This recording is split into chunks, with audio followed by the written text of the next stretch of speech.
Good evening. I'm supposed to be writing a paper about volcanoes for my PhD, so naturally I've been getting hard into the research on the disappearance of Amelia Earhart. So that's what I want to talk about today whilst I put some makeup on with this amazing Zoeva palette. Now, I got this palette for like $30 from Sephora. It was on sale. I think they're like 40 something now. Look at it. It's gorgeous, and true to its name, matte, these are all matte colours and they're very pigmented and they're very blendable and they're very pretty. And I feel like it's a bit of an everyman palette because there's enough there to have like a neutral work look, but then there's a couple of like bright poppy colours that really, you know, take you from the office to the Christmas party, if you will. So yeah, I just thought I'd chuck some of that on my face while we talk about the one, the only Amelia Earhart. Now, Amelia Earhart was, for those of you who don't know, was a female aviation wonder in the 30s.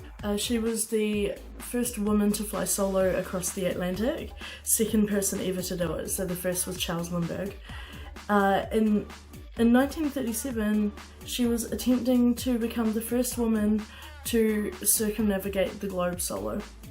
So she was nearly finished achieving that when her plane went down in the Pacific, and to this day no one really knows what happened with Amelia Earhart. There have been a couple of theories. So number one, that she crashed into the ocean and that was it. Number two, that she crash landed safely, got out, but then was captured by Japanese, which this was 1937, the Japanese had occupied a large area of the Pacific that was in her like line of flight. So, you know, to a lot of people that's a pretty valid theory. And then the third theory, and the one that I believe, is that she safely landed on an atoll on a very small island and the plane later ended up fully submerged and she died. There's some evidence that I think points to this. So firstly, Amelia Earhart did not stop transmitting when the plane, basically when everyone lost contact with the plane. So she was transmitting for a couple of days after. The problem is that the ship that she was transmitting with, called the Itasca, that ship couldn't hear her and supposedly she couldn't hear the ship. She was missing a specific antenna, and the ship was also had some dodgy equipment, and she was broadcasting on two frequencies during the time that she was like away circumnavigating the globe. The first one was 3105 kilohertz and the second one was 6210 kilohertz. So when they lost contact with her, everybody in the area was listening in on those two specific frequencies. So what they were getting was a carrier wave noise, which is basically, it's an indication that somebody is transmitting on that signal, but you don't actually hear the noise part of the transmission. So it's like ringing someone and only getting static, even though they've picked up. And they also did receive some crude Morse code. So neither Amelia nor her navigator Fred Noonan, who was also on board, neither of them knew Morse code. So this crude Morse code was, you know, the best that they could kind of have a stab at, probably using like a manual on board. Anyway, one of the big things, in my opinion, for, you know, this whole shenanigan is the radio. Now, something really fascinating that I just learned about radio signals is that radio waves on certain frequencies can create these things called harmonics. And harmonics are basically when you get these sort of multiple distortions of the original like radio wave. This is in very basic terms here, and if I'm explaining this wrong, I'm sorry. But basically you get these like newer, higher radio waves, and they bounce off the ionosphere, these harmonics. And when they do that, they travel really far. And instead of being the original radio frequency, so for example, Amelia's 3105 kilohertz, they will take a very, very high multiple of that, and that's what they will come out as like somewhere else. So, for example, if you were in the Pacific and you were broadcasting on 3105 kilohertz and harmonics were created that bounced away to, for example, the United States of America, and somebody with a long enough antenna was listening on a high enough frequency that they were tuned into one of the higher harmonics of that radio wave, then they're going to pick up your signal. And wouldn't you believe it, that's exactly what happened. So there were dozens of people calling in to advise that they were picking up Amelia Earhart's vocal, like her distress signals basically. The very same signals that the Itasca nearby and all those other guys listening on those lower frequencies were not picking up. So this was happening in a few parts of America. So one of the things that they used to love to do back in the 30s, the Americans, they all had their radios and they just loved channel surfing, and at really high frequencies they could get these like really great Japanese music stations. So that's what they used to do. Now, for a lot of teenagers, this was like their version of MTV. They would come home, they would, you know, kick off their school shoes and prop up next to the radio and go channel surfing. Because, you know, it's the 30s. TV's not invented yet. And this is where we meet Betty Klink from St. Petersburg in Florida. So Betty was a 15-year-old girl at the time, so a typical teenager, and she was real into the radio, and she loved, every day after school, or most days after school, she would come home and she would listen to her radio and just go channel surfing, and she would keep a diary nearby because she would write down song lyrics that she heard and just doodle and think about celebrities and just your normal teenage girl stuff like that.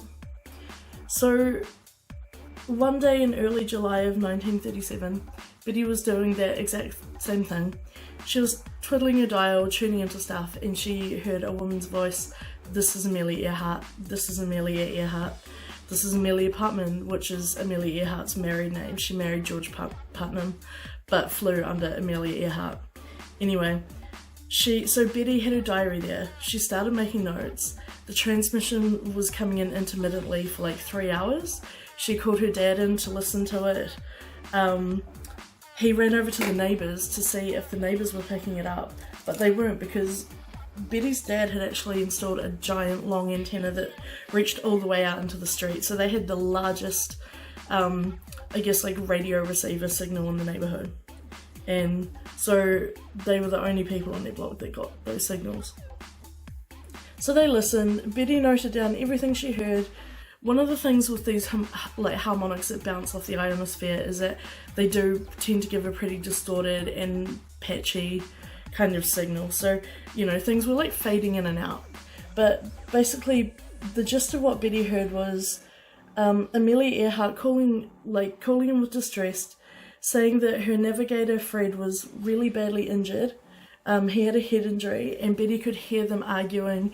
Fred was trying to get out of the plane, he was trying to pull the microphone off Amelia. Really distressing kind of stuff. And you can actually see scans of Betty's diary online. I'll link the thing in the comments, in the bio thing. But yeah, you can like hear, and it's very heartbreaking because it sounds like distress stuff. It's, you know, she's talking about being scared. You know, Fred seemed delirious, and they were concerned over rising water. So the Coast Guard, Betty's father called the Coast Guard to report this, obviously, because I think at that point people knew that Amelia Earhart was missing. And so Betty's father called the Coast Guard. They dismissed the concerns. They were like, no, it's fine, we've got ships in the area.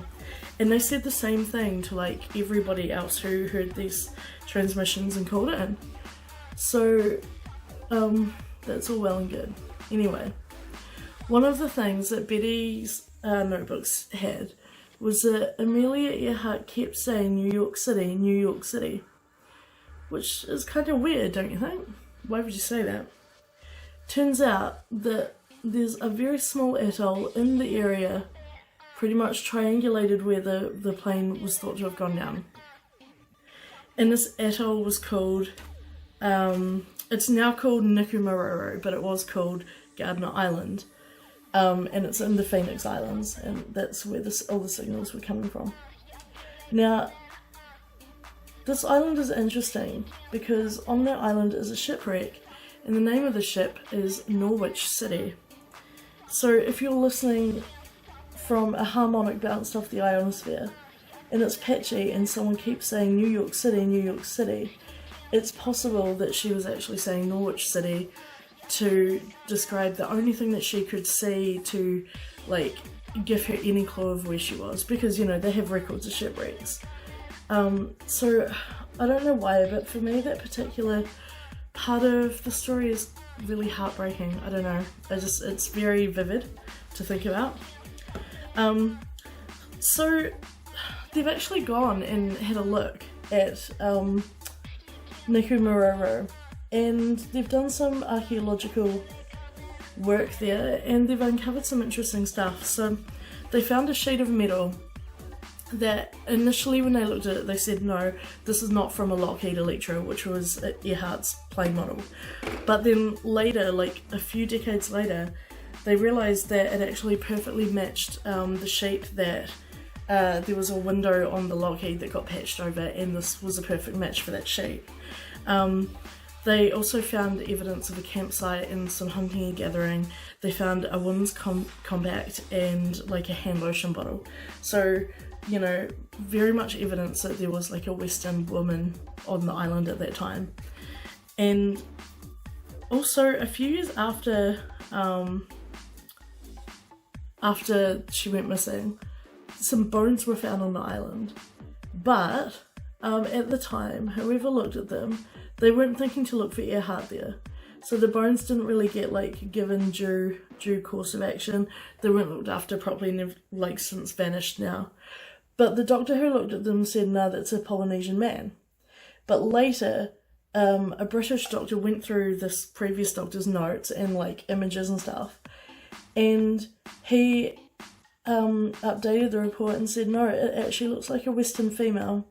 And he compared to photos of Amelia Earhart and noticed that both the bones that were found and her photo showed unusually long forearms. So there's a high chance that those bones actually were Amelia Earhart. Now, that island is inhabited by coconut crabs, which are the scariest fucking thing I've ever seen. They're giant carnivorous crabs, and they will like pick a seagull apart and just run away with all the pieces. You know, it's hard for a body to like survive basically when those things are around.